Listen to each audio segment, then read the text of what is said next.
দক্ষিণ চব্বিশ পরগনার কুলপিতে ভয়াবহ পথ দুর্ঘটনায় মৃত্যু হলো এক লরি চালকের। দক্ষিণ চব্বিশ পরগনা জেলার কুলপি থানার অন্তর্গত অরুণবেড়িয়া করঞ্জলি এলাকায় মঙ্গলবার গভীর রাতে ঘটে গেল এক মর্মান্তিক পথ দুর্ঘটনা। রাত প্রায় 10টা নাগাদ মুখোমুখি সংঘর্ষে ঘটনাস্থলেই মৃত্যু হয় এক লরি চালকের। ঘটনার জেরে এলাকায় নেমে আসে শোকের ছায়া। পুলিশ ও স্থানীয় সূত্রে জানা গেছে, কুলপি থেকে নামখানা অভিমুখে যাচ্ছিল বালি বোঝাই একটি লরি, বিপরীত দিক থেকে আসছিল মাছবাহী একটি খালি লরি। আচমকায় দুটি গাড়ির মধ্যে মুখোমুখি সংঘর্ষ হয়। ধাক্কা এতটাই জোরালো ছিল যে মাছের লরিটি দুমড়ে মুচড়ে যায়।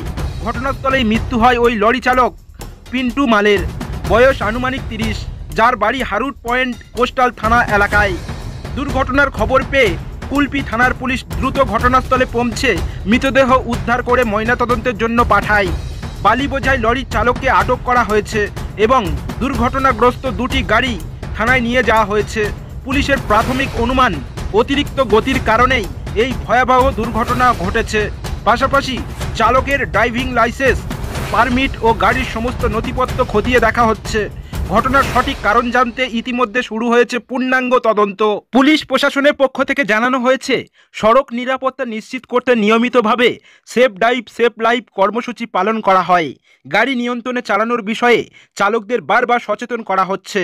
তবুও অতিরিক্ত গতিতে গাড়ি চালানোর মতো বেপরোয়া মানসিকতার ফলেই এই ধরনের দুর্ঘটনা ঘটছে বলে মনে করছে পুলিশ। এলাকাবাসীর দাবি, ওই রাস্তায় ভারী যানবাহনের গতি নিয়ন্ত্রণে আরও কড়া নজরদারি প্রয়োজন। এ বিষয়ে পুলিশ প্রশাসন প্রয়োজনীয় ব্যবস্থা নেবে বলে আশ্বাস দিয়েছে।